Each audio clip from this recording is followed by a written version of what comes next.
வணக்கம். இன்னைக்கு மரவள்ளி கிழங்கு வச்சு சோமா செய்ய போறேன். பாருங்க, துருவிக்கணும். நமக்கு துருவத்து கஷ்டமா இருந்தா அந்த கத்தியால இப்படி சீவிக்கினா மிக்சியில போட்டு அரைச்சிக்கலாம். நம்ம அதனால மிக்சியில தான் அரைக்கணும், பெருசு பெருசா போடக்கூடாதுன்னு நான் இப்படி கத்தியால சீவிக்கிறேன்.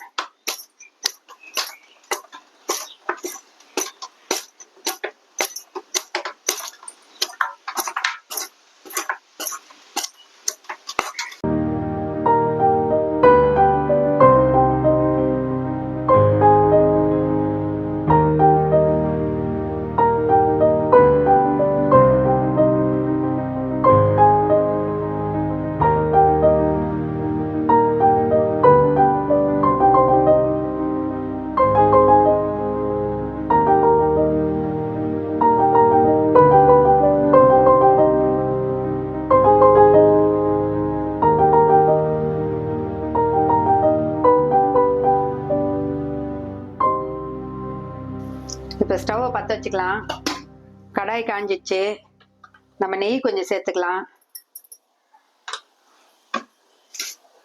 நம்ம நெய் சேர்த்துட்டு தேங்காயை வதக்கிக்கலாம் நெய்யில். இதில் முந்திரி பருப்பு வறுத்து போடலாம், வேணா பாதாம் பருப்பு போட்டுக்கலாம். நம்ம இதுதான் தேவையானது. இதெல்லாம் வறுத்து நெய்யில் வறுத்து நம்ம கொட்டிக்கணும். இந்த தேங்காய் வறுபட்ட உடனே ரவையை வறுத்துக்கணும். நெய்யில் வறுத்துட்டு நம்ம மிக்சியில் போட்டு கூட உடச்ச கடலை, தேங்காய், ரவை, சர்க்கரை இது மூணையும் சேர்த்து நம்ம அரைச்சிக்கணும். அப்போதான் நம்ம சோமா செய்யறதுக்கு உள்ள வைக்கிறதுக்கு பூரணம் ரெடி ஆகும். அரைக்கும் போது ஏலக்காய் கூட சேர்த்துக்கணும். தேங்காய் வறுபட்டுடுச்சு, நம்ம எடுத்துக்கலாம். ரவையை கொட்டிக்கலாம்.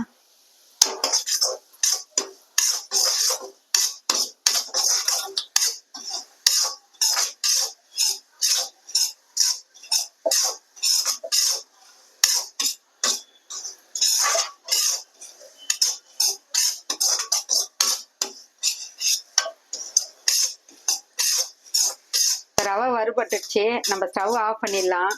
இது ஆறட்டும். ஆறுனதுக்கு அப்புறம் ரவை, தேங்காய், உடச்ச கடலை, ஏலக்காய், சர்க்கரை இதை சேர்த்து நம்ம மிக்சியில் அரைச்சிக்கலாம். தேங்காயும் ரவையும் கொட்டிக்கலாம். முதல்ல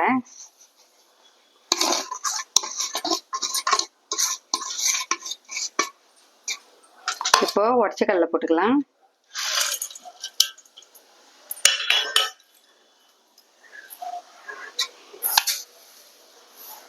இதுக்கு தேவையான அளவுக்கு சர்க்கரை எடுத்து கொட்டிக்கலாம்.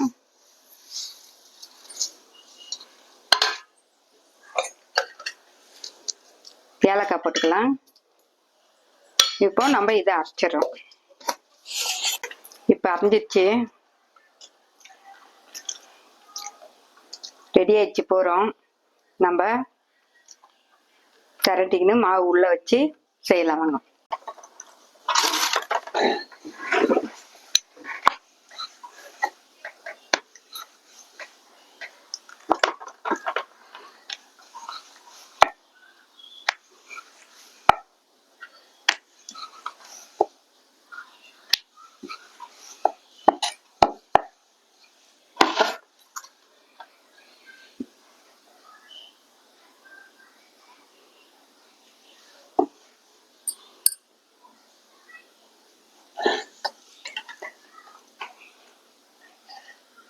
எல்லாரும் மைதா மாவில் தான் செய்வாங்க சோமாசு.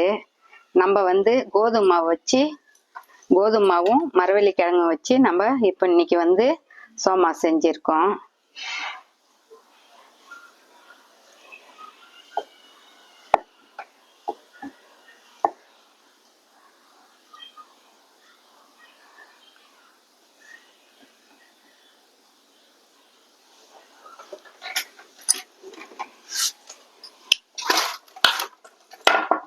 இப்போ எண்ணெய் காஞ்சிச்சு. நம்ம எண்ணெய் காஞ்சதுக்கு அப்புறம் கொஞ்சம் ஸ்லோ பண்ணிட்டு போட்டு பொரிச்சு எடுத்துக்கலாம். இது நம்ம கையாலே செஞ்சது. கட் பண்றதும் கத்தியால் தான் கட் பண்ணிட்டு நான் கையால செய்வேன். எனக்கு கையால செஞ்சாதான் ரொம்ப பிடிக்கும். மிஷின் கட்டிங் எனக்கு பிடிக்காது.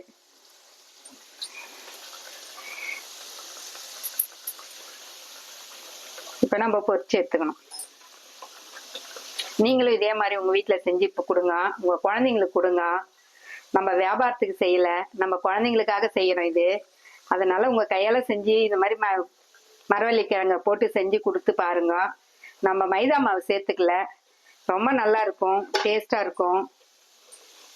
நீங்களும் செஞ்சு பார்த்துட்டு கமெண்ட்ல சொல்லுங்க எனக்கு.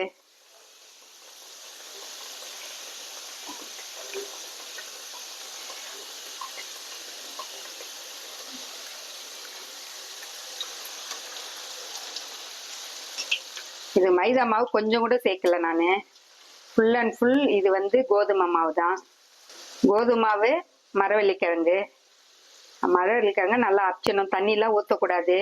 நம்ம துருவினோம். இன்னைக்கு நான் சீவி போட்டேன், அதனால கொஞ்சம் அரைப்பறதுக்கு ரொம்ப கஷ்டப்பட்டேன். ஆனால் நீங்கள் வந்து சீவலால் சீவிட்டு பண்ணிங்கன்னா நல்லா நைஸாக வரும். நம்ம பொரிக்கிறதுக்கு ஈஸியாக இருக்குது பிசையறதுக்கு மாவு.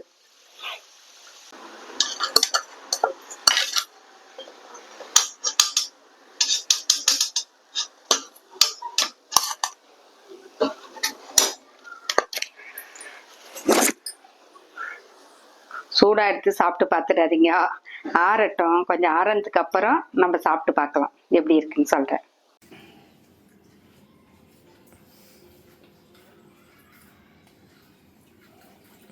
நல்லா வந்துருக்கு, சாஃப்டாக வந்துருக்கு. ரொம்ப நாள் வச்சுருந்து சாப்பிட முடியாது, ஒரு 2-3 நாளில் சாப்பிட்றதா இருந்தால் நம்ம இந்த மாதிரி செஞ்சுக்கலாம். எல்லாருமே சாப்பிட்லாம். ரொம்ப கடுக்குன்னு இருக்கும் சோமாசுனா, அந்த மாதிரி வரல. இது ரொம்ப சாஃப்டாக நல்லா இருக்கு.